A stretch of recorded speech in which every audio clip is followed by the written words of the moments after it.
Hoppa 07'ye vurdu. Yavaş. Vurdu 07'ni. Yo 07'ni vurdu. Vurdu onu. Ha. Yavaş. Bilirler ki bize bizim lazım değil.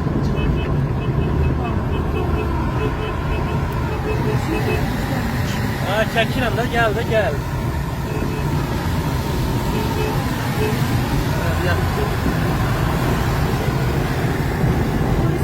Gedək qabaqda polisə mən deyim də. Polise vermeye lazımdı. Ben çopa bakayım.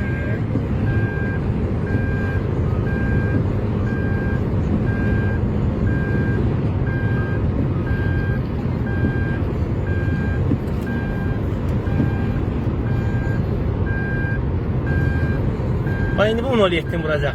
Haradadılar bu polis? Bak haradadılar. Bu boyda yolu gelir. Bu görmüyor. Bak. Hoppa. İndi bunu vurdu. Yavaş bizi vurar. Yok o geçsin. İndi bunu vurdu. Bu cehennem olsun. Bizi vuracak şimdi.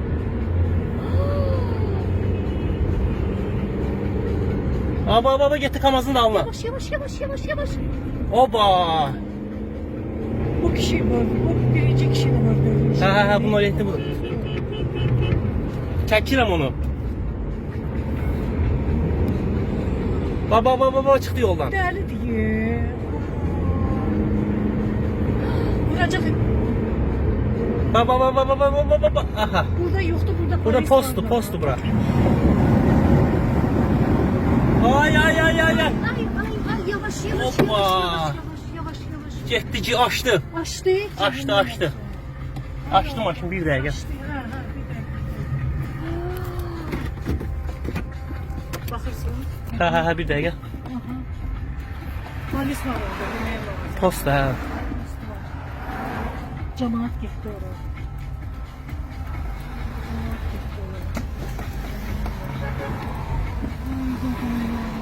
Açtı be. Açtı diye. Vay. Bir dakika Gani Hanım. Asaka.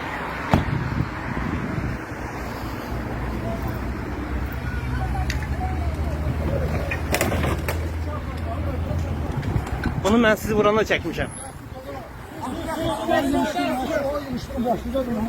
Bu yol boyu maşın vura gəlib. Bura daldan çəkirdim mən bunu. Yol boyu 5 dənə maşın